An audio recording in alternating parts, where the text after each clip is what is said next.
Keessanuu akkam jirtu hordoftoota keenya yeroo hundumaa barnoota koompitara afaan Oromootiin jennee taayitilii yookaan immoo mata duree itti kenninee isin barsiisaa jirra. Barnootuma hundumaayyuu gosa koompitaraa jalatti kan ramadaman kamiyyuu isin barsiifna. Isinirraa kan eegamu barnoota keenya barattanii yoo gaaffii qabaattan diskiripshinii irratti yookaan immoo feesbuukidhaan, imeeliidhaan yaada nuu kennuu dandeessu. Barumsa immoo dhiyeenyatti barachuu barbaadanis yoo jiraate nuun ga'uu dandeessu. Egaa barnoota amma sa'aatii kanatti namoonni baay'een barachaa jiranii fi teekinooloojii emerjiingi teekinooloojii jedhamee kan beekamu yeroo ammaa kana sa'aatii kanatti baay'ee beekamaa fi teekinooloojiidhaan kan wal qabatu isa har'a qabadhee dhufeera. Yeroo biraa immoo barnoota jiran hunduma isaatu jechuudha. Akka sadarkaa barnoota keessaniitti yoo fiildii yookaan immoo koorsii sana bira geessan akka barattaniif isiniif qopheessinee jirra. So warri tanaan dura immoo yuutuubii keenya sabskiraayib godhaa, laayik godhaa, namoota birootiifis sheer godhaa akka isaan baraniif biraan gaha isiniin jenna. Amma gara barnoota keenyaatti deebina. Emerjiing teekinooloojii kan jedhamu koorsii haaraan dhiyeenya kana dhufee jira. Biyya keenyaaf haaraadha. Addunyaan garuu erga itti fayyadamuu jalqabdee bubbulteetti. Nutis koorsiin kun akka haaraatti ramadamee dhufee nutis akka Itoophiyaatti jechuudha akka barannuuf nuuf dhufeera. Kanaafuu kan isinirraa eegamu koorsii mana barumsaa sanatti isin barataa jirtu kan nuti isinii kenninu kanas wal bira qabdanii wanta isin fayyadu keessaa akka fudhattaniifidha. Jireenya keessan keessatti wanta isin fayyadu keessaa akka funaannattaniifidha. Emerjiingi teekinooloojii jechuun teekinooloojii haaraa dhufe. Teekinooloojii tanaan dura ture itti fufsiisuu fi haaraa amma uumamaa jiru fuulduratti illee ni uumamu jedhanii kan yaadaman maqaa kennameefidha. Waan biraa miti. Maqaan kun kan kennameef maqaa jara kana sadeen wanta nama haasa'e kana jechuudha. Teekinooloojii amma tanaan dura uumamee kan uumame sana itti fufsiisu kan amma uumamaa jiru karantilii sa'aatii kanatti teekinooloojii uumamaa jiruu fi uumame.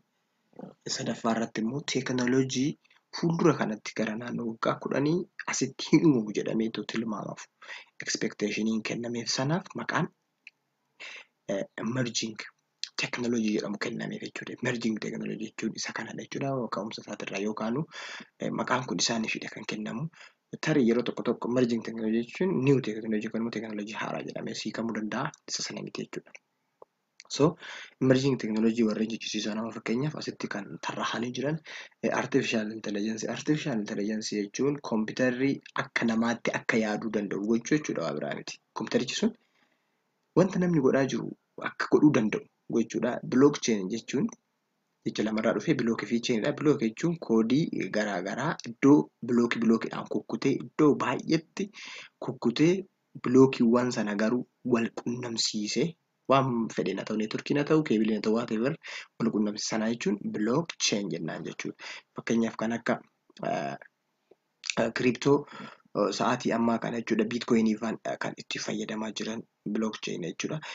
Augmented reality fi virtual reality immoo addunyaa kanarra kan jiru taatee addunyaa kanarra jiruu fi taatee koompitara jiru waliin makanii dhiyeessu jechuudha. Kun egaa dandeettii cimaadha.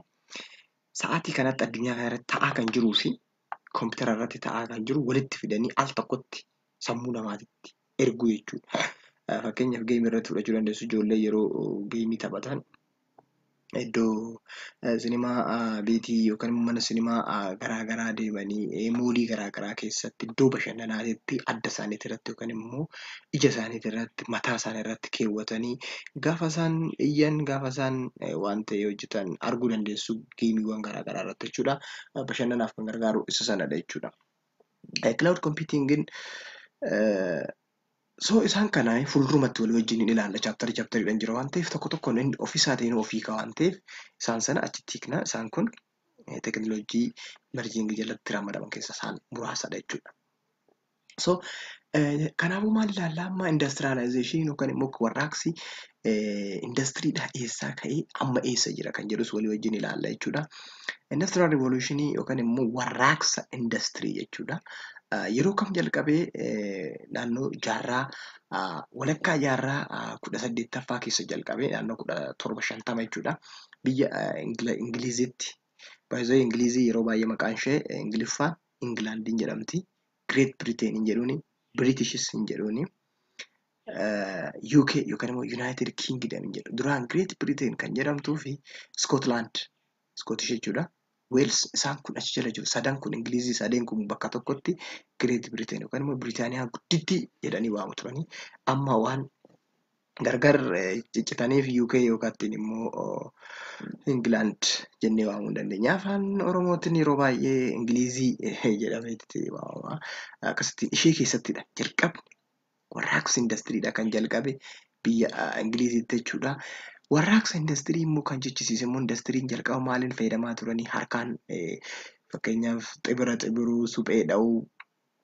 Isaan kun indastiriidha. Indastirii garuu xiqqoo harka namaatiin hojjetamaa turanidha. Uffatumallee gaabiillee naxalaallee warreen amma dha'an kun waan harkaan kan oomishamaa turanidha. Isaan irraa gara faaktoriitti jijjiiruu jechuudha. Gara warshaatti warshaan akka ofiin oomishu gochuudha jechuudha. Bara istiim injiiniin kunillee itti oomishamedha. Bara saayinsiillee jedhamee beekama. Saayinsii jechuun saayinsii jedhu kun saayinsiin kana uumamni saayinsiidhaan kan wal qabatuu fi maas piroodakshiiniin kun bara sana keessatti indastiriyaal rivoluushinii yookaan immoo warraaqsa indastirii kana keessatti jalqabe.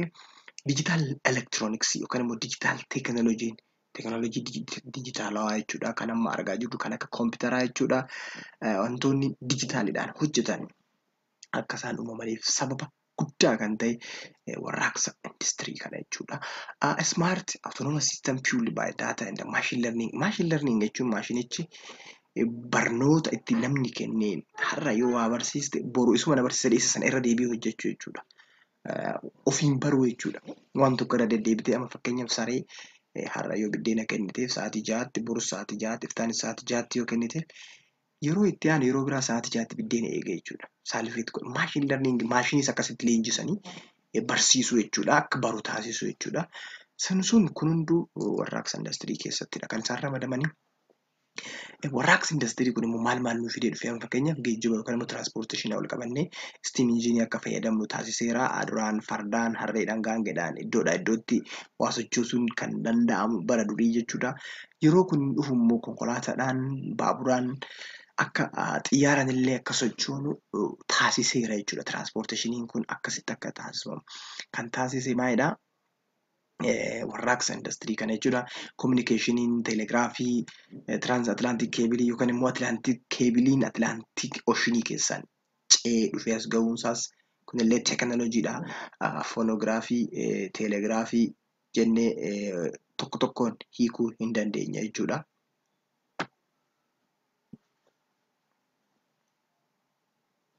So inni biraa immoo indastirii gara warshaatti ol guddate jechuudha.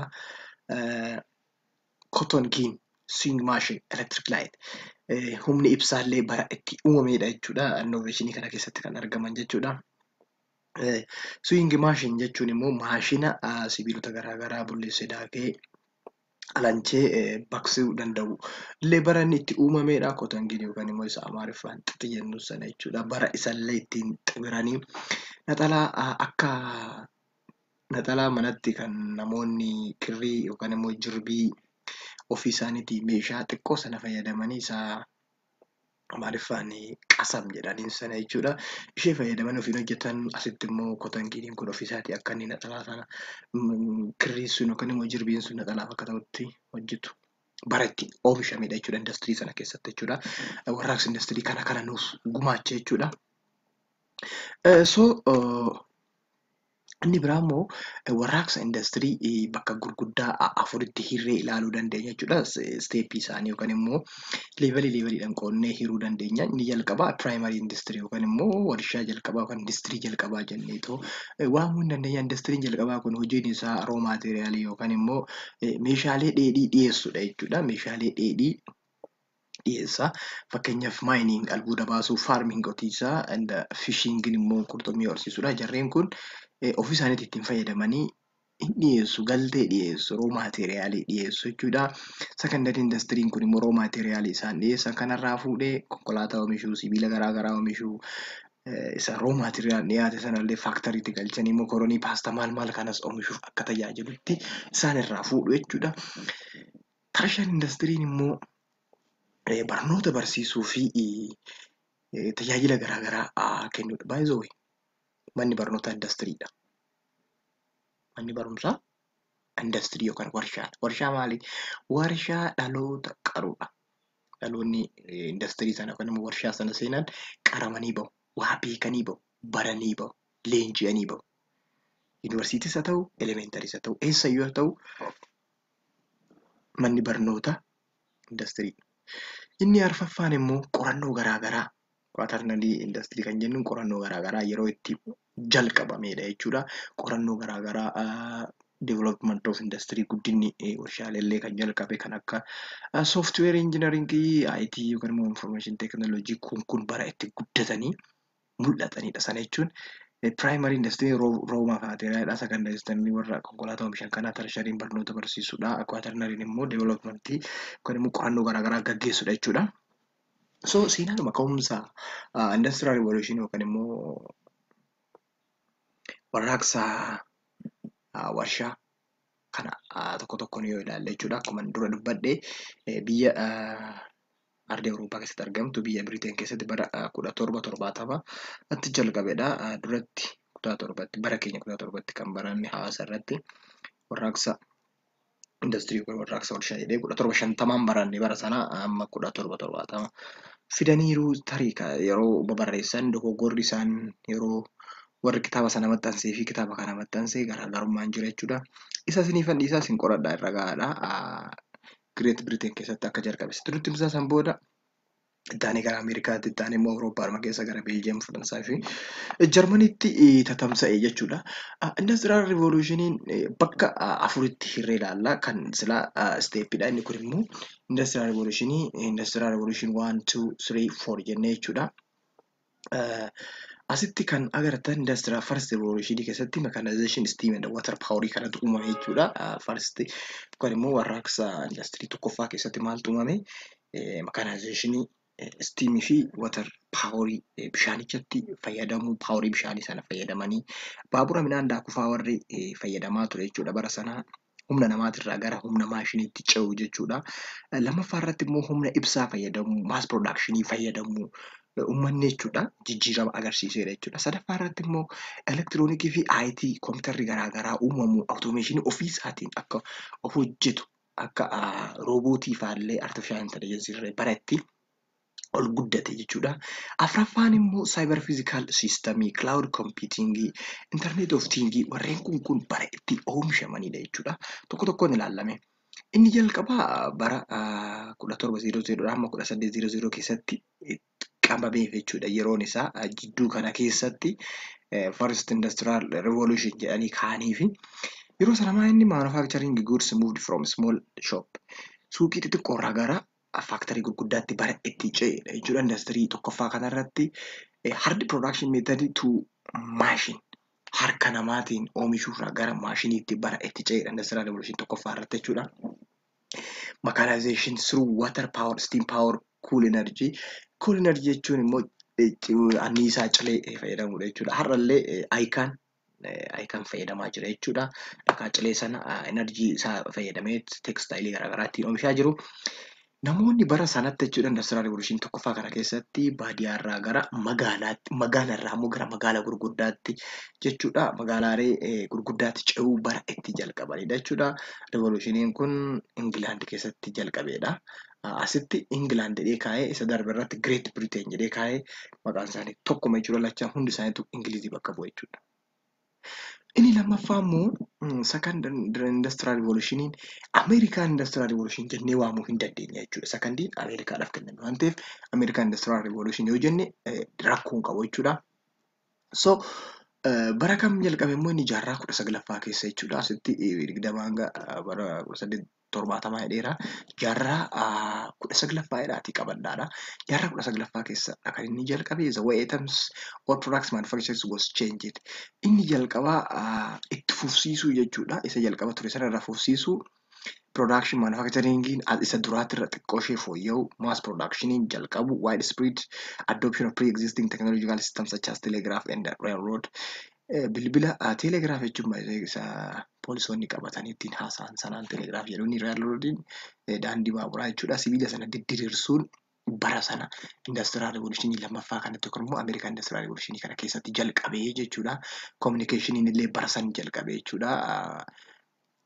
Telegiraafiin kominikeeshinii jiran keessaa ishee tokkodha waan ta'eef elektirikaal paawuriin illee secondary industrial revolution keessatti jalqabe jechuudha.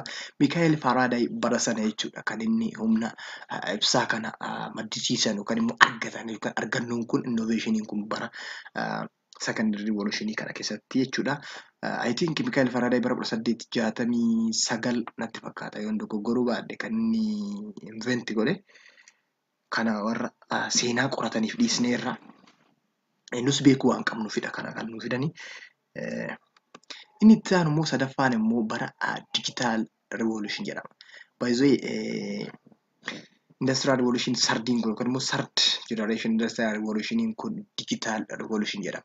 Digital revolution maaliif jedhamee warri digitaaliidhaan hojjetan kanneen akka kompiitaraa, jiippaasii wantoonni garaagaraa jechuudha. Asitti mul'ataa jiran kun kaameraan digitaalaa irree bara sanadha kan inni jalqabee geemiiwwan garaagaraa suurawwan asirratti argaa jirtan kun bara sana keessadha. Yookaan immoo third industrial revolution yookaan immoo warraaqsa industirii sadaffaa kana keessattidha kan oomishaman digitaalii warri ta'an jechuudha. Elektiroonikiidhaan kan hojjetan ta'ee anaaloogirraa gara digitaalaatti bara itti ce'amedha. Sababii kanaatiif digital revolution jedhama jechuudha. Naannoo bara 1950 jalqabeedhamee tilmaamama jechuudha. Tilmaama kitaaba kana warri barreessaniiti jechuudha. Digitalization jettee waamuu hin dandeessaa. Sababni isaa immoo digital logic circuit waan fayyadamaniif digitaaliidha. Digital circuit waan isaan fayyadamaniif and drive technology waan fayyadamaniif jechuudha. Sababni isaan digitalization yookaan digitization jennee waamnuuf jechuudha. Inni arfaffaan immoo bara itti internet of thinking itti uumame jechuudha. Bara itti cloud computing bara artificial intelligence itti jalqabamedha jechuudha. Sirriitti bara itti beekamtii argatan jechuudha. Kuni naannoo jaarraa 20ffaa gara dhumaa jechuudha. This revolution includes today's cyber physical system. Cyber physical systemii sa'aatii ammaa kana fayyadamaa jirullee bara sana uumame jechuudha. Maqaa kana kan argate immoo namicha Klaus Schwab jedhamurraa argate jechuudha. Inni immoo hoogganaa sa'aatii kanallee hooggansa waa'ee neetworkii cyber physical systemii kana isatu hoogganaa jira jechuudha. Chief executive jechuudha. Roobootiin illee internet of things autonomous vehicle jechuun makiinaa ofii isaaniitiin deeman alarmii garaagaraa ofirratti guutatanii ofuma isaaniitii of danda'anii deeman jechuudha. Isaan sun autonomous ofuma isaaniitii jechuudha. Namni keessa hin jiru of danda'anii deemu jechuudha. CPS jechuun cyber physical systemidha. CPS is a mechanism that is controlled by computer-based algorithm tightly integrated with the internet and its users. Akkamittiin control ofiisaatiin of control of godha. Internetitti connect ta'eera userii biras jira jechuudha. Ofiisaatiin of to'ata jechuudha. Computerichi jechuudha. Today's industry are equipped with this computer numerical controlidhaan fayyadamu jechuudha. Industiriiwwan garaagaraa sa'aatii ammaa kana industirii gurguddaan amma jiran maal fayyadamaa jiru computer numerical control kana fayyadamu. Maashinni kun kan immoo computer numerical control kun ofiisaatii industirii sana ofiisaatii control godhaaf jechuudha. Ofiisaatii to'ataaf jechuudha. Hunduma isaatu kanaaf itti fayyadamu jechuudha. Artificial intelligence illee bara itti jalqabeedha jechuudha. So as keessatti immoo maal ilaallaa daataa faayidaan daataa emerging technology keessatti qabu maalidha kan jedhu wajjin ilaallaa. Data is regarded as the new oil strategy qasitti. New oil isheen jettu tuni nadaajii yookaan immoo boba'aa haaraa argannoo boba'aa haaraatti fudhachuu hin dandeenye jechuudha. Eenyudhaaf emerging technologyidha akka boba'aa haaraa argameetitti tajaajilta jechuudha. Argannoo haaraadha. It determines the future of science, technology, economy, possibility of everything in our world today and tomorrow. Ta'ii har'aaf bor ta'u fuuldura kana kan ta'u saayinsii illee teekinooloojii illee hunduma isaanii daataan dhiibbaa irraan geessistis ni to'attis jechuudha. Dhiibbaa irraan geessisti. So akkamitti dhiibbarraan geessisan jedhu chapter 2 keessatti isin ilaalla. Ammas itti fufnee xiqqoo isheerraa tuttuqaa deemna jechuudha data irraayis. So asitti enabling devices digital electronic system have 4 basic devices jedha. Digital electronic warri jedhaman maal of keessaa qabu? Memory of keessaa qaba, microprocessor of keessaa qaba, logic unit of keessaa qaba, network of keessaa qaba. Digital warri jedhaman warri third generation irratti uumaman kun jechuudha. Memory'n faayidaa biraan qabu data store godhuufidha. Microprocessoriin sooftiweeroonni akka isaan hojjetan instruction execute akka isaan godhan gargaarudha. Loojikiin immoo keessi isaanii divaayisii biraatiin akka inni wal quunnamu circuitii ajajuu fi heeyyamuufidha jechuudha. Signaalii process akka inni godhu taasisudha. Daataan display akka ta'u uuseriidhaaf akka ta'u keessa kompiitaraa kan jirtu to'achuudha jechuudha. Device to device interfacing akka isaan wal quunnaman interfeesii isaan gidduu jiru sana to'achuudha jechuudha. Neetworkiin immoo divaayisii fi divaayisii neetworkii gidduu isaanii deemee wal quunnamsiisuu jechuudha. Isa kana akkasittiin hubachuu dandeenya jechuudha. Most data system are equipped with programmable device. Programmable device'n ofii isaatii programmed godhanii keessa kaa'anii ofiin kan kompiitara sochoosuu danda'u ofii isaatii kompiitara kan ajajee akka kompiitarri socho'u taasisu jechuudha. So network equipment warri jennu jechuudha kan networkii fayyadamne jennu jarree kana yoo fayyadamnedha. Inni duratti traditional channel service unit jedhamu jira. Data service unit'n illee jira. Moodemii modulation fi demodulation kan of keessaa qabdu akka neetworkiin hojjetu yookaan immoo teeleedhaan wal quunnamsiisuu yoo barbaanne moodemii nu barbaachisa. Raawutariin switchii garaagaraa wal quunnamsiisuudhaaf laanii tokkorraa laanii biraatitti wal quunnamsiisuu yoo barbaannedha. Switchiin tokko immoo laanii tokko keessatti switchiin nu barbaachisa jechuudha. Daataan ergamu sun akka inni iddoo tokko iddoo biraa gahu bakka source irraa gara destination akka deemu conferencing equipment yeroo conferencing gaggeessan conferencing video plasma fa'aa jechuudha. Isaan sun kan jalatti ramadamu jechuudha. Network application NIDC fi SID isaan kunillee gareedhuma networkii jalatti ramanna jechuudha. Hosting equipment in the serverii fi kompiitara useriin itti fayyadamu jechuudha. Isaan kanallee gareedhuma merging technology jechuudha. Isaan kun dura uumamanis itti fufaa jiru. Warri fuuldura kanallee uumaman ni jiru. Ammallee uumamaa kan jirus ni jira jechuudha. So human to computer interaction HCI jennee waamna jechuudha. Human tun biraa baddee HCI. Isaan kun hojiin isaanii maalidha? Human tun kompiitariin kun hariiroo akkuma maqaan isaa jedhu kompiitarii fi namni yookaan immoo useriin waliin qabu mijeessuu jechuudha. To'achuu jechuudha. Qajeelchuu jechuudha. Interaction isaanii suitable godhuu jechuudha.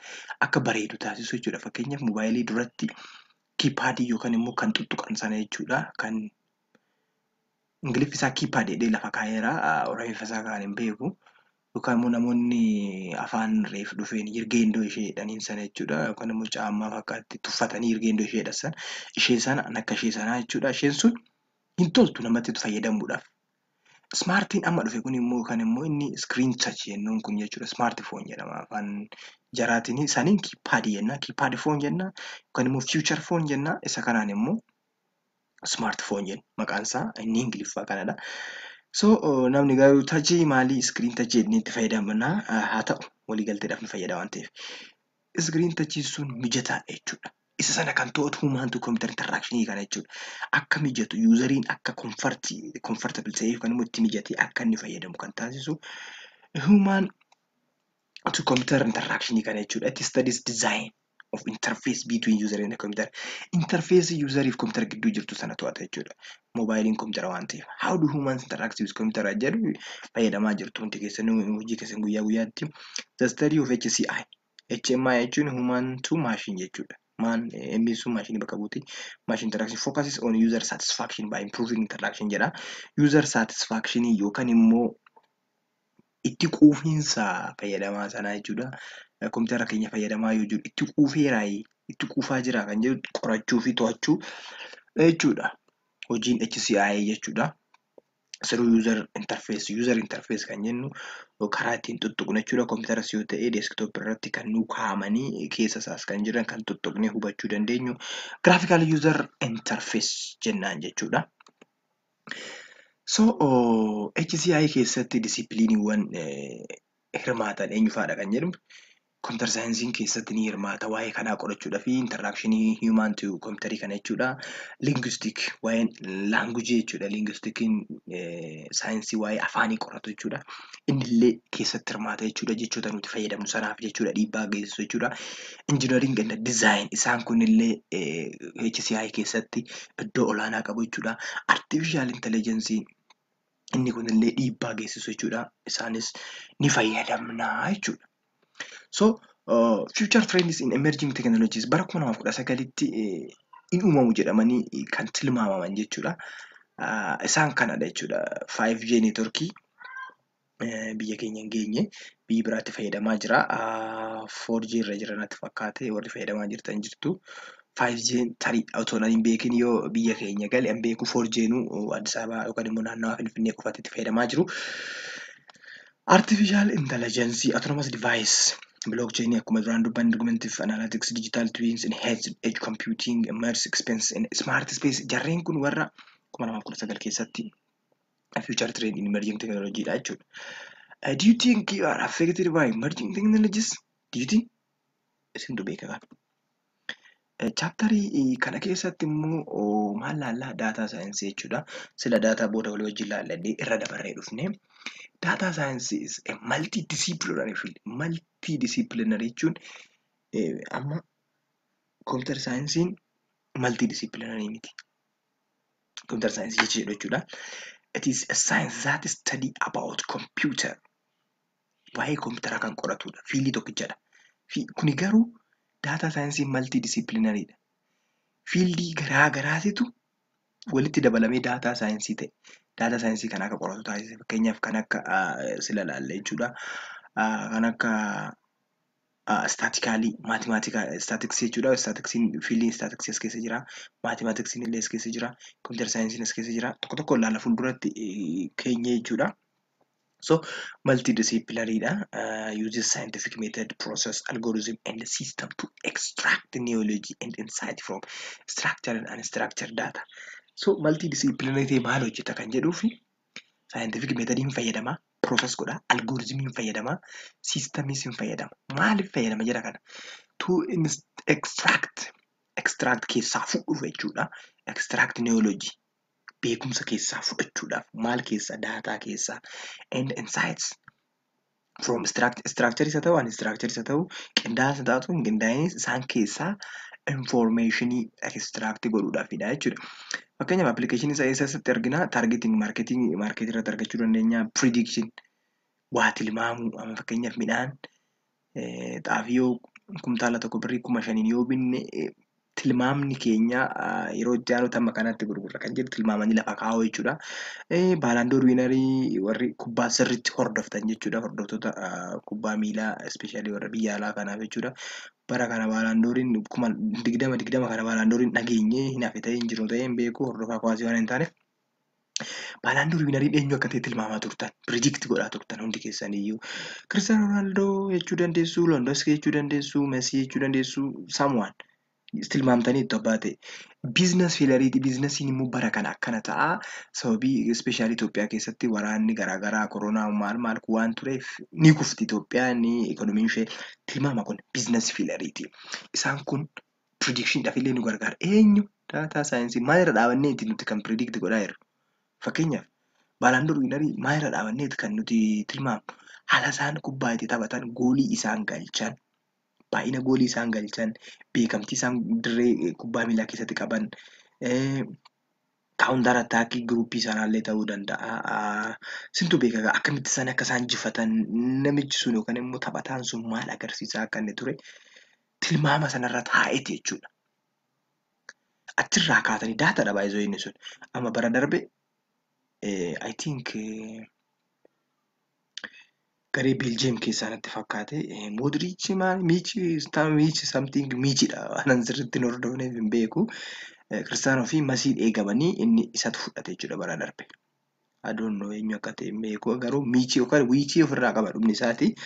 Ibraahimoviich illee ta'ee isallee jaarsas ta'ee jaartis ta'ee adoonnoo akkasittiin tilmaamni yeroo sana kaa'amaa ture tarii Kiristaanoo Roonaaldoo fi Masii yeroo baay'ee waan fudhataniif isaaniif tilmaamni kenname. Namichi ammaan maqaa wallaalee kun immoo kan fudhateef tilmaama masiifaadhaaf kan nuti kennaafii turre maalidhaa fi tapha isaan ilaalle daataa sanarratti hundoofne jechuudha. So data saayinsiin karaa biraatiin taayimii illee seef nuu godha. Make better decision by analyzing dataadha. Akkasidha. Daataa jechuun immoo daataa fi informationii garaagarummaa isaa asumaan sinitti himeen darba. Daataan raw or unprocessed facts or figures jechuudha. Unprocessed kan hin taane, kan hin qindoofne, organized kan hin taane, process kan hin taane daataa jennaan jechuudha. Daataa maalidhaan bakka buusuu dandeenya? Haadhaa hanga isaa qubee guddaan isa ta'u, qubee xiqqaan isa ta'u, 0dhaa amma 9 haa ta'u, special characterii plus minus maal kana jechuudha. Special characteriin baay'eedha. Isaan sanas fayyadamnee isa ta'u kaa'uu hin dandeenya jechuudha. 2 plus jedhee otoo lafa kaa'ee daataadha kun. Hiika hin qabu garuu. Meaning fuulii miti. 2 plus what? Aan akkasii kun maal jedhamu daataa jennaan jechuudha. Daataan faaktiidha.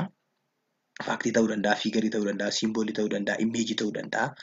Faaktis ta'uu danda'a, faaktis ta'uu dhiisuu danda'a. Isaan sanaan daataa jennaan jechuudha. Informationiin immoo daataa ta'eetoo daataa piroosesii ta'ee qindaa'ee orgaanaayis ta'ee qophaa'een information jennaanii jechuudha. So daataan immoo piroosesii sadi keessa darbaa. Daataa piroosesii saayikiliin isaa jechuudha. Inpuutii process ta'uudhaaf qophaa'eera jechuudha. Amma fakkeenyaaf 2 plus 2 otoo hin jedhee process ta'uudhaaf qophaa'eera jechuudha. Then 2 plus 2 san process godhee maal godhaa? 4 natti agarsiisa jechuudha. 4 sun maalidhaa? Processed data information full information 2 plus 2 meeqa? 4 2 plus 2 is equal to 4 yoo jedhe this is full information. Bakka lafa kaa'eera jechuudha. Outputiin immoo 4 san natti agarsiisuun isaa piroosesiin natti mul'atu kompiitara keessatti pirooses ta'ee 4 natti agarsiisuun isaa sun outputidha. Rizaaltii isaa anatti agarsiisa. Booda immoo rizaaltii sana maal godhaa? Stoor godhaa jechuudha. Data type fi representation jedha. Data akkamittiin taayipii isaa yookaan immoo bifa kamiin data stoor godhuu dandeenya? Representation isaas akkamii kan jedhu mee walii wajjiniin ilaalla. Data type that's going to be processed can be defined from diverse perspective jedha. Programming perspective fi data analytics perspective. Programming perspective data sun compiler dizaayiniitti yeroo himnu jechuudha. Compileratti yeroo himnu daataan kun intigeriidha, kaaraakteriidha, buuliyaanidha, floatidha yookaan deesimaalidha. Inni itti himuudhaaf int yoo jenne intigeriidha jechuudha. Kaar yoo jenne kaaraakteriidha jechuudha. Float yoo jenne deesimaalidha jechuudha. Buuliyaan yoo jenne buuliyaanii yookaan true false yookaan isa sana himuu yoo barbaanne jechuudha. Data analytics perspective of programming perspective dha sun. Data analytics immoo structured, semi structured, unstructured fi metadata dha. Structured kan jennuuni SQL database jechuun amma fakkeenyaaf baankiin database mataa isaa qaba. Birrii gaafa nuti irratti galchinu birrii meeqa akka galchine maqaa keenya maalii keenya hunda isaa kan qabatee jiru database kan jedhamu jira. Databaseen data store godhuuf gargaara. Inni sun maalidha? SQL dhaan jira yookaan immoo Oracle isa ta'u SQL isa ta'u qindaa'ee kan bifa teebiliitiin jiru jechuudha. Bifa teebiliitiin. Teebiliidhaan bifa teebiliitiin kan qindaa'ee gabateedha. Akka gabatee yookaan teebilii jechuun Ingiliffa isaa teebil data in tabular format jedhu sana jechuudha. Teebiliidhaan kan jiru Excelii warri Excelii beektan Excelii yoo gaafa bantan Exceliin giriidii of keessaa qaba. Irraa gadee fi dalga sararamee jira. Inni sun teebiliidha jechuudha. Bifa teebiliitiin kan qindaa'ee jiru hunduu structure jennaani. Semi structured kan jennuun immoo XML illee HTML illee jarri kun semi structured taagii maarkarii maal kana fayyadamu jechuudha isaanii. Facebook irratti duuba isaatti isiniin agartan malee JavaScript illee duuba irratti isaan kun semi structured. Unstructured kan ta'e immoo sagalee yookaan audio, video, imeejii, barreeffama NoSQL kan ta'e SQL database ala kan jiru jechuudha. Bifa tabular formatii ala kan ta'e hunduu unstructured jennaan jechuudha. Metadaataan immoo data about data. Waa'ee data sanaa data sun akkamii eessaa dhufe yoom waraabame yoom ka'ee guyyaa kamii maalan jedhu fakkeenyaaf footoo irratti amma when and where was the photo is taken. Ol kaameeraa footoo keessan keessa footoo suuraa kaastan keessa galtanii diteelitti irratti ilaaltanii ni argattu jechuudha. Where and when kan jedhu kana lafa kaa'ee fi jira jechuudha. Isa kana kan qoratu metadata jennaan jechuudha. Data value chain inni kun immoo hariiroo daataan waliin qaban daataan mataan isaanii yeroo daataa funaannu daataa kana akkamittiin funaannaa big daataa keessaa illee ta'uu danda'a from everywhere akkamitti funaannaa hariiroon kun immoo ceeniin isaanii yookaan immoo hidhatni cidhatni isaan waliin qaban akkamidha kan jedhu isa walii wajjin hin ilaalla. Data value chain is information flow within a big data system as a series of steps needed to generate value in useful insight. Value yookaan immoo daataa sana akkamittiin qindeessuu dandeenya akkamittiin keessaa wanta barbaanne sana funaannachuu dandeenya kan jedhu waa'ee isaa kan qoratudha. Data value chain kan jennu nama fakkeenyaaf data acquisition. Data acquisition jechuun daataa sana funaanuu keessaa filuu qulqulleessinee daataa sana ol keenyee kaa'uu jechuudha. Gathering, filtering, cleaning isa jennu sana jechuudha. Daataa filuu jalqaba hin fillaa qindeessina ol keenya jechuudha. Data analysis immoo isa fillee ol keenye kana immoo maal godhaa? Making raw data enable to use in decision making. Data sana manage godhaa hin qindeessaa raw data godhee ol kaa'a jechuudha. Inni kun immoo qindeessee bifa fayyadamuudhaaf tolutti akka nuti itti fayyadamuu dandeenyutti ol kaa'a jechuudha. Data curation kan jennu kun immoo data amma qindaa'ee yeroo daataadhaan yookaan immoo galtee mi'a dheedhii ta'ee qophaa'e kana itti fayyadamuudhaaf kan qophaa'e kana maal godhaa? Manage godheet san booda create contentiitti adda hiree qopheessaa. Addaan filee kan kamtu ta'uu qaba kamtu hin taane classification isaanii hunduma isaanii adda qoqqoodee ol kaa'a jechuudha. Hin taa'amuun ta'u validation isaatirree lafa kaa'a jechuudha. Hundumaa erga lafa kaa'een booda inni itti aanu maal godha daataa sana? Process erga ta'een booda asitti processiin jira jechuudha. Data curation keessatti processiin jira. Data storagein immoo process kan ta'ee dhufe kana maal godha? Kuusa jechuudha. Store godha jechuudha. Data usage immoo isa store ta'ee isa process ta'ee store ta'e kana immoo maal godha? Decision yookaan murtee itti kenna jechuudha. Bifa kanadha jechuudha. Data value chain jennee kan nuti waamnu jechuudha. Big data kan jennu jira jechuudha. Akkuma afaan jechi isaa hiiku jechuudha. Big guddaa jechuudha. Data guddaa jechuudha. Waa biraa miti. Large data jechuudha bakka. Data baay'ee guddaa ta'e, data walitti qabamni isaa garaa ta'e bakka Itoophiyaadhaan big data jechuu ni dandeessu. Sabaaf sablammoota garaa kan afaan waliin dhageenye sabaaf sablammoota baay'eetu jira wal mammakaa kana jechuudha. Wantoota garaa kan walitti makame kanaan big data jechuun jechuudha. Is a term for a collection of data set so large and complex guddaa fi wal xaxaa kan ta'e jechuudha. Big data bifa kanaan kaa'uu dandeenya volume, velocity, variety, veracity, VRFan kanaan jechuudha. Volume jechuun guddina daataa sanaa jechuudha. Masiifii daataa sanaa yookiin baay'ina isaa, bal'ina isaa jechuudha. Bal'ina daataa sanaa yookaan guddina daataa sanaa jechuudha. Velocitiin immoo daatumti sunuyyuu immoo ammas currently namni itti fayyadamaa jira jechuudha. Daataan sun bal'aadha, guddaadha. Isaanimmoo daataan sun store godhuuf yookaan immoo itti fayyadamuudhaaf hin tolu. Socho'aa jira ammayyuu jechuudha. Namni itti fayyadamaa jira jechuudha. Varaayitiin immoo daataan sun iddoo garaa garaatii dhufe. Audioon jira, teekstiin jira, viidiyoon jira. Akkamitti adda baasu kana? Baay'ee ulfaata kana adda baasuun. An audioodhaan jiru, viidiyoodhaan kan jiru, teekstiidhaan kan jiru, imeejiidhaan kan jiru, isaan kana fiigariidhaan illee kan jiru adda baasuun baay'ee ulfaata. Varaayitiin waa'ee kanaati jechuudha. Veraasitiin immoo daataan kun hagam dhugaadhammoo, hagam amannammoo, hagam qulqulluudha daataa kanatti fayyadamuudhaaf nuti. Waa'ee kanaa kan qoratu big daataa keessatti jechuudha. So arfan kana akkasittiin ilaaluu hin dandeenya. Volume, the size of data, a variety, different types of data akkasittiin ilaaluu hin dandeenya jechuudha. Biraa immoo clustered computing jennaan jechuudha. Kompiitaroota garaa kompiitaroota 10 yookaan immoo miliyoonaa ol wal qunnamsiisnee akka siistama tokkotti itti fayyadamu jechuudha. Cluster jechuudha biraa miti.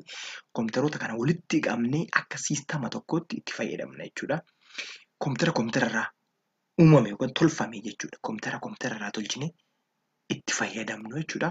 The better address high storage and the computational capacity. Kompiitarri tokko immoo kompiitara biraa kan fayyadamuuf yoo maal ta'e yoo resource pooling yookaan immoo iddoon itti daataa ofii kuusu yoo jalaa xiqqaate kan isaa sanarratti kuusuudhaaf achi fayyadama kompiitara biraa fayyadama jechuudha. High availability, fault tolerance yookaan immoo uumamni rakkoodha isa biratti yoo baay'ate ta'e rakkoo sana hir'isuudhaaf jechuudha. Daataa isa gama sana jiru kompiitara isa gama jiru sana fayyadama jechuudha. Easy scalability akka salphaatti babal'achuuf guddachuudhaaf dheerachuu yoo barbaades immoo kompiitaroota garaagaraa walii isaaniitti akka fayyadaman taasisaa jechuudha kilaasterdiin kun. So kilaaster can be handled by software like yarn. Sooftiweeriidhaan immoo to'atama inni hundi mataan isaa. Sooftiweeriin isa kana to'atu kun immoo maal jedhama? Yaarnii jedhama jechuudha. Gabaa jedha. Yeet yaa yeetidha. Een anaazaridha. Arrii risoorsiidha. Inni immoo nigusheetarii isa kana sooftiweerii kanatu isa to'ata jechuudha. So amma kilaasterdi kan ta'e kun immoo kilaasteriin kun yoo iskeel ta'u yookaan immoo yoo bal'atu yoo dheeratu yoo guddatu yoo addaan diriiru jechuudha. Inni jalqabarra jiru horizontaal iskeeliing aawutiin jira. Vertikaaliin jira. Fakkeenyaaf Finfinnee keessa warri jiraatanis warri achi keessa darbitan Finfinnee ni beektu. Konkolaataan shaggaris ta'e Ambassaa baasiin walirratti kan rukutamee konkolaataa lama walirratti baatee deemu jira.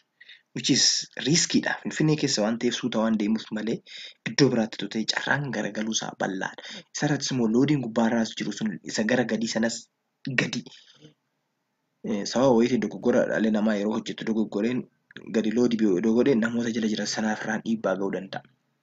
Akkasitti iskeel aawut godhuun hin danda'ama. Horizontaalis hin danda'ama. Garuu inni sun hin gorfamu. Rikomandidiin isa horizontaalii akka baaburaa sanatti jechuudha. Baaburri amma baabura isa biraa of duubatti kan biraa hidhatee deema. Baabura 3-4 walitti hidhuun hin danda'ama jechuudha. Akkasitti jechuudha. Bifa sanaan yoo ta'e miidhagaadha. So bifa kanaan fayyadamuun hin danda'ama jechuudha. Isa kanatu rikomandidiidha yookaan immoo gorfama jechuudha. Hadoop and its ecosystem. Hadoopin siistamiidha. Big daataan vooliyuumii isaa argine irraa veelosiitii isaa, veraasitii isaa kan hunda argine irraa baay'ee ulfaata akkasitti daataa akkasii kana fayyadamuun jechuudha. So daataa kana akkamitti fayyadamna kan jedhu Hadoop kan jedhu siistamni isa kana fayyadamuudhaaf gargaaru sooftiweeriidha. Sooftiweeriin kun immoo open source frameworkidha. Open source jechuun yeroo kamittiyyuu sooftiweerii kana koodii isaa argachuun hin danda'ama jechuudha. Open banaadha. Yeroo kamiyyuu jira jechuudha. Open source framework intended to make interaction with big data. Big data sana akka access godhuuf kan hojjetamedha jechuudha. Allows for the distributed processing and large data across clusters of computer. Computer clusterii sanatti jechuudha. Clusterii nama kan dura ilaalle sana jechuudha. Kompiitaroota garaagaraa walitti hidhaman san keessatti access akka godhuuf ta'amee hojjetame jechuudha. Karakteristikii 4 qaba inni illeedha. Economically michuun economical gaafa jedhu baay'ee qaalii miti jechuu barbaadeeti. Baay'ee ordinary computers can be used for data processing kan jedhu waan jedhuufi baay'ee qaalii miti. Reliability amanamaadha. Scalability yeroo barbaadetti xiqqaachuu guddachuu hin danda'a. Flexibility portabilityidha. Kompiyuutara kamirratti iyyuu hojjechuu hin danda'a. Data haalaatiif barbaadde istoorsii godha jechuudha. So akkasittiin ilaaluu hin dandeenya. Inni gara jalqabaarra jiran Oziichi Kwaafluma. Zuukibiriin kuni data managementiidhaaf warra gargaaranidha jechuudha. Warri toppirra jiran. Inni itti aanu immoo data access godhuuf gargaara jechuudha. Isaan kun sooftiweeridha. Hive, Pig, Mahout, Afro, Scoop isaan jennu kun data accessiidhaaf nu gargaara jechuudha. Hadoop ecosystemii keessatti warra argamanidha. Isaan gara sadaffaa irratti argaman kun immoo data processingidha. Warra nu fayyadan akka yaarnii jechuudha. Kilasterii keessatti MapReduce cluster managementii keessatti isaan fayyadamnudha jechuudha. Inni gara dhumaarra jiran immoo data store godhuudhaaf fi HBase fi HDFS. Isaan kun file systemii fi column database storage. Inni kun data store godhuudhaaf warra nu fayyadan Hadoop ecosystemii keessatti jechuudha.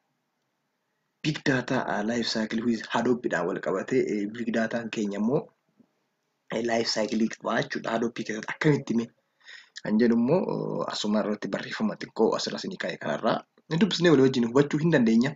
Ingesting data into the system.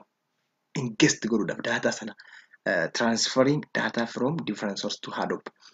Amma different source kan jennu kun audioodhaan kan jiru viidiyoon imeejiidhaan isaan sana gara Hadoopitti jijjiiruudhaaf jechuudha. Processing the data in storage. Data is stored in the process. Data jalqaba big data keessa jiru sana fuunee Hadoop kanarratti store goona jechuudha. Computing and analyzing data. Compute godha then analyze godha data sana by processing frameworks such as Pig, Hive, Impala softwareewwan kana fayyadamee compute fi analyze godha jechuudha. Data sana gargar qoqqooda jechuudha. Viidiyoo warra ta'e gara viidiyootitti, audio warra ta'e gara audiyootitti. Then dataawwan kana gargar hira jechuudha. Visualizing the results sana booda immoo resultii argame sana access akka nuti kun akka nuti fayyadamnuuf nutti agarsiisa jechuudha. Chapter 3 Artificial Intelligence. Artificial Intelligence in mind. Yeroo baay'ee namni itti fayyadama. Artificial Intelligence jedha. Artificial Intelligence jechuun waa biraa miti. It's a branch of computer science by which can create intelligent machine. Intelligent machine, maashinii cimaa ta'e, maashinii activity akka namaatti yaaduu danda'u uumuu jechuudha. Which can behave like human. Akka namaatti kan yaadu, akka namaatti kan hubatu, akka namaatti kan waan namni godhu hunda kan godhu, akka namaatti murteessuu kan danda'u. Fakkeenyaaf namni wayii karaa otoo deemtanuu fiigaa otoo isinitti dhufe namni kun natti bu'uuf jettanii murteessitanii riiziniingidhaan jechuudha. Jalaa gortu karaa sanarraa gortu. Maashiniinis akkasitti wanti teettutti fiigaa itti dhufe akka karaarraa godhu waa akka godhu akka decision saa sanatti maal gootu behave gootu hin yaaddu murtee murteessitu. Sadii jechuudha waa sadii hojjeta namni murtee sadeen kana dhumarratti murtee murteessinaa jechuudha. Kompiitarris akkasitti akka inni hojjetu taasisuudha. Artificial Intelligence waan biraa miti. Maal of keessaa qaba? Riiziniingiin jira. Riiziniingii keessa keenya larniingii akka baratuun goona. Saawwotan keenya akka inni baratuun goona. Rakkoo akka inni furuun goona. Perception akka inni qabaatullee hin taasifna. Linguistic intelligence waa'ee afaaniitii irratti illee intelligence akka inni qabaatuun goona. Sana boodadha kan inni immaan made think power sana jechuudha. An artificial intelligence system is composed of an agent and its environment. Jara kana lamaanidha kan inni of keessaa qabu. Agentiin jira, environmentiin jira. An agent fakkeenyaaf roobootii nama ta'uu danda'a. Is anything that can perceive this environment through sensor. Sensoriidhaan naannoo saniin to'ata. Acts upon that environment through effector. Effectoriidhaan immoo naannoo isaa sana maal godhaa? Hin lallaala jechuudha. Sensoriin daawwachiisti. Effectoriin immoo wanta laale sana ni hubata jechuudha. Maayinni wanti nama arge. Machine perception is the ability to use input from sensor. Dandeettiin maashinii sanaa immoo maalidha? Sensor irraa waan argate inputii argate sanatti fayyadamee decisionii kennuudha jechuudha. So high profile example of artificial intelligence autonomous vehicle. Autonomous vehicle kan jennu fakkeenyaaf konkolaataa ofii isheetiin deemtu. Wanti ta'e gaafa jala galu hin dhaabatti. Daandiin hubbanaa ta'e hin fiigdi. Waayoo itti seen hin dhaabatti. Maadhaani seensariidhaan jechuudha. Autonomous vehicle jennaan jechuudha. Medical diagnosis waan ta'e roobootitti hin himattu bakka na dhukkuba as na dhukkuba gaafa jettanii kan taraan dura itti guutame sana irraa ka'e dhukkubni kun kana ta'uu nu dafee akkasuma maqaa dhukkuba sana lafa kaa'aa jechuudha. Geemii garaagaraa cheesii kubbaa miilaallee warri taphatan jirtu kompiitara irratti jechuudha. Inni sunis artificial intelligenceedha. Virtual assistance Siri, Alexa, Cortana, Google assistance. Cortanaan kun amma fakkeenyaaf hayi Cortana jettanii ni Google irratti hayi tilaalle. Who is your father jettanii Bill Gates tilaalle. Hin himte jechuudha. Bill Gates isiniin jetti isinitti himte jechuudha. Yoo isin haayettan haayetti waan isin gaafattan isiniif himte jechuudha. Waan barbaaddan gaafattan. So roobootiidha jechuudha isheenis. Kun immoo artificial intelligenceedha jechuudha. Artificial intelligence need for artificial intelligence to create expert system. Sistamii gahaa ta'e oomishuu beekaa kan ta'e tokko lafa kaa'uudhaaf jechuudha kan kana fayyadamnuu fi helping machine find solution in complex problem. Complex problem yookaan immoo problemii wal xaxaa ta'aniif dafanii furmaata akka isaan kennaniif barbaanne oomishne jechuudha. Artificialiin gooliin isaa yookaan immoo galmi isaa maalidha kan jedhu immoo building a machine which can perform tasks that require human intelligence. Akka namaatti akka hojjetuuf gargaaruudha. Dandeettii namaa sana babal'isanii baay'isuudha. Akka namaatti akka isaan yaaduu danda'anii fi learn new things by itself ofiisaatiin akka waa baruu danda'u, demonstrate godhuu akka danda'u, ibsuu akka danda'u, useruma isaatillee deebisee akka inni gorsuu danda'u wanta gaafatame sana godhuudhaaf jechuudha. Iddoon sadeen kun asirraa dubbifachuu hin dandeessu baay'ee. Information asirra isinii kaa'aa jiru kun isin fayyada. Artificialii fi disipiliinii artificialii warri ta'an maal fa'aadha? Fakkeenyaaf maatimaatiksiin jira, filoosofiin jira, baayoloojii, niwuraal sistamii, saayikooloojii, kompiitar sistamii, kompiitar saayinsii, sooshooloojii. Jarreen kun artificial intelligence keessatti bu'aa qaba jechuudha. Jarreen kana hundi walitti dabalamanii artificial intelligence uumuu jechuudha. Faayidaan artificial intelligence immoo maali? High accuracy with few errors. Dogoggora xiqqoodhaan waan baay'ee hojjetu jechuudha. High accuracy, high speed. Speedii isaanii namaa walitti hin dhufu. High reliability. Reliability dha immoo isaanii useful for risk areas. Amma fakkeenyaaf boombii maal jedhama fanji maamkanyaan jedhan sana jechuudha. Fanji sun akka inni hin dhoone gochuu jechuudha. Balleessuu jechuudha. Amma fakkeenyaaf nama yoo ta'e dogoggoree irra ejjete dhoowee nama sana hin ajjeesa. Yoo roobootii ta'ee dhaqxee irra dhaabattee yoo itti dhoowee ajjeeses balleesses roobootiidha waan ta'eef lubbuu namaa hin balleessine jechuudha. Isaan akkasii kan iddoo riiskii akkasii kana kanatti roobootii fayyadamuudha jechuudha. Digital assistant kan amma dura ilaalisan jechuudha. Useful as public utility irratti iddoo hawaasni garaagaraatti baay'atanitti akka konkolaataan sun konkolaataan namni oomu yeroo baay'ee nama ajjeesee nama baay'ee fixaa jira. Self driving cars tun ammoo oomishamtee gad lakkifamte jechuudha. Fageenyatti ilaaltee seensi gooti waan ta'eef carraan nama rukutuu ishee dhiphaadha jechuudha. Faayidaan disadvantages isaa yookaan immoo miidhaan isaa immoo inni qaaliidha. Wanna kennineef sana booksii sana ala yaaduu hin danda'u. Ittiin dhaga'amu mooshinii wantu jedhu aaree maal kanan qabu. Yeroo hunda maashinii irratti akka nuti hirkannu nu taasisa.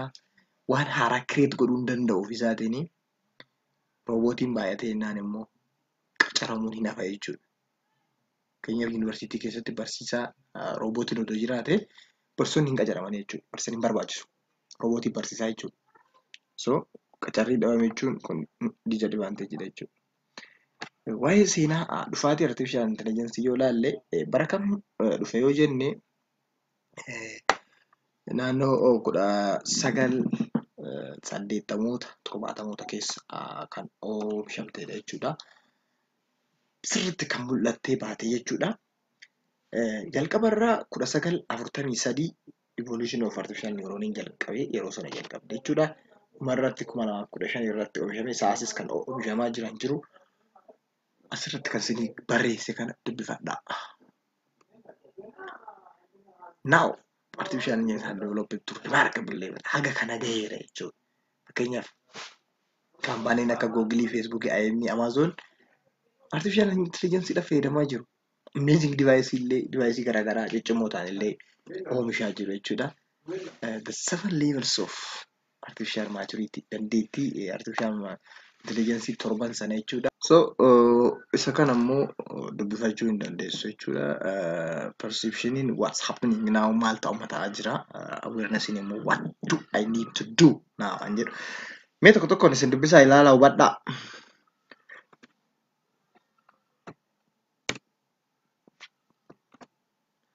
Artificial intelligence gareen qabaa. Type qaba. Based on capabilities weak, general, strong jechuudha.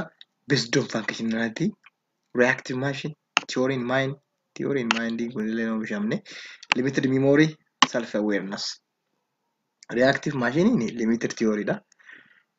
Theory of mind self awareness ofii isaati. Gammaatti oomishamne. Fuulduratti oomishama jennee yaadna.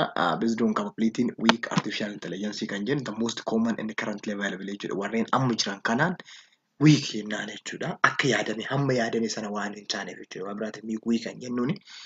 General kan jennuun immoo cloud perform any intellectual task with efficiency like human akka namaatitti jechuudha. Perform godhuu kan danda'u jechuudha. Super kan jennuun kun immoo these machines could surpass human intelligence. Hypothetically wanta kennameef alatti ofii isaatii create godhee haga hojjechuu kan ga'e artificial intelligence dha jechuudha. Functional irratti hundoofne jechuudha. Reactive kan jennuun immoo focus on current scenario and react on it. Wanta amma ilaalaa jiru kana jechuudha. Ammuma waan ati yoo itti kasiin jedhu sana jechuudha. Isarratti hundaa'ee kan response kenna jechuudha. Limited memory kan jennu immoo store some data for short period of time. Yeroo xiqqoodhaaf store godha. Sanaan booda hin gata jechuudha waan sana. Fakkeenyaaf amma self driving kaariin konkolaataa sun ofii isheetiin gaafa deemtu seensi godhaa deemti karaa sanarra wanta jiru hunda isaa jechuudha. Waa fuuldura isheetti gaafa galu hin dhaabdi gaafa inni fuuldura tokko hin deemti. Sanaan booda hin dhuma waa'ee sana hin raamsatte jechuudha yoo dhaabbattee yeroo biraa yoo kaasanitti kan isheen deemtu jechuudha. Inni irraanfatte store qoma waamati xiqqoo ishee store goote jechuudha. Theory of mind kan jennu akka namaatitti. Bakka waan hundumaa waan namni hojjechuu danda'u kan hojjetudha. Haga ammaatti saayintistoonni uumuudhaaf yaalaa jiru garuu hin uumamne. Inni uumama inni yaadna fuulduratti. Self awareness kan jennu kun immoo have their own consciousness hypothetically kana jechuudha. The future of artificial intelligence bakka ofiisaa beekee waan ta'uu jiru beekee hypothetically kenname sana jechuudha. Kan access godhuu yookaan immoo hojjechuu danda'u jechuudha. Artificial intelligence isa darbeeraa wal fakkaata jechuudha. Namni akkamitti yaada? Namni waa sadiidha kan itti yaadu. Jalqaba observe godha. Itti aanee interpret godha. Sadaffaatti decisionii kenna jechuudha. Observe and input the information data in the brain. Waan arge sana sammuutti ergaa. Booda sammuun waan ergameef sana naannawa sana kan jiru interpret godhee ilaala. Booda make decision as reaction to what you received and input. Akkasitti kenname sanatti decisionii kennatu. Fakkeenyaaf namni tokko booksiidhaan gaafa si dha'uudhaaf gaafa fuula keetiitti booksii erge jechuudha. Ijjiin ilaalti sammuutti ergiti. Sammuun maal godhaa?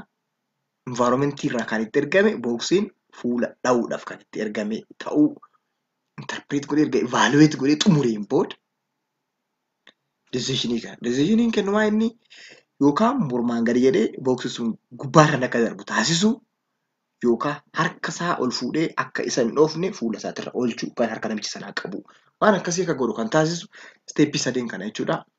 Artificial intelligence illee akkasitti akka yaadu. Akkanatti akka yaadu gochuufidha kan isaan xaaraa jiran jechuudha. So mapping human thinking to artificial intelligence akkasidha bakka. Human intelligence namni akka itti yaadu kana artificial intelligence yookaan maashiniis akkasitti akka yaadu gochuu jechuudha. Acquire information from their surrounding sensoriidhaan akka isaan fudhatan godhu. Reasoning and thinking dhaan immoo process akka isaan godhan process godhanii waan namaaf kennine kana godhu. Take action and make decision immoo solve problem. Respond to user waa kennuu fi deebisuu jechuudha. So sana jechuudha.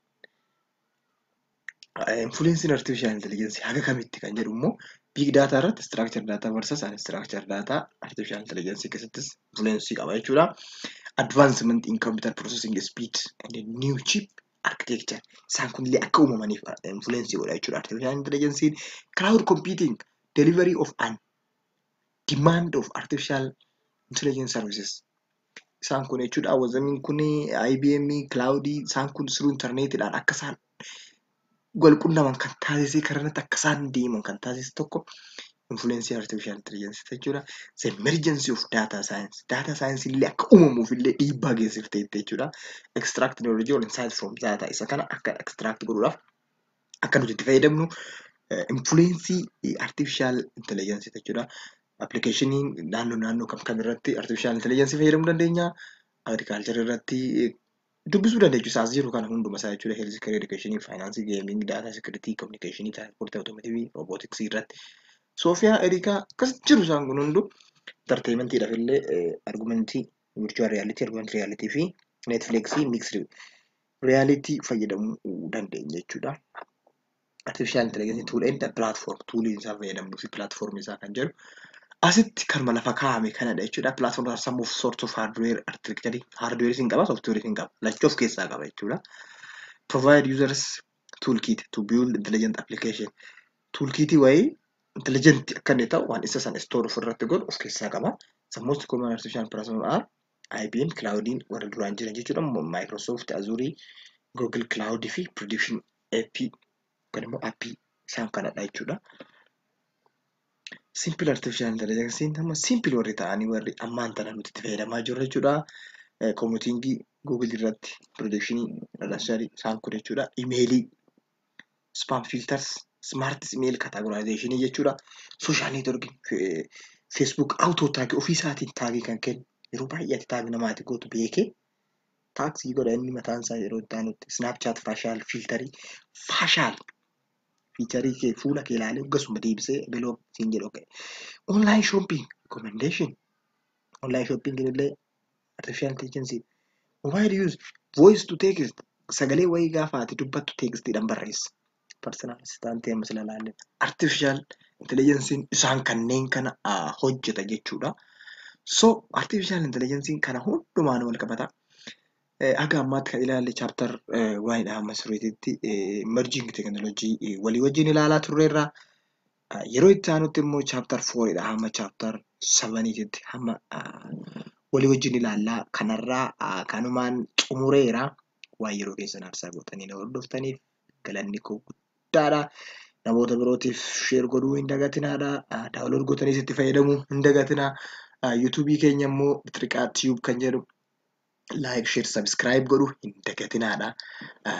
Wanta gaaffii isinitti ta'e wanta baruu barbaaddan immoo artifishaal intelligensiis haa ta'uu, merjing teknoolojiis haa ta'uu, barnoota biraa kompiitaraa warra wal qabatan nu erguu hin dandeessu, nu qunnamuu hin dandeessu, nuti immoo waan dandeenyu isin barsiisuudhaaf duubatti hin jennu jenna. Yeroo keessan aarsaa gootanii waan nu hordoftaniif guddaa galatooma.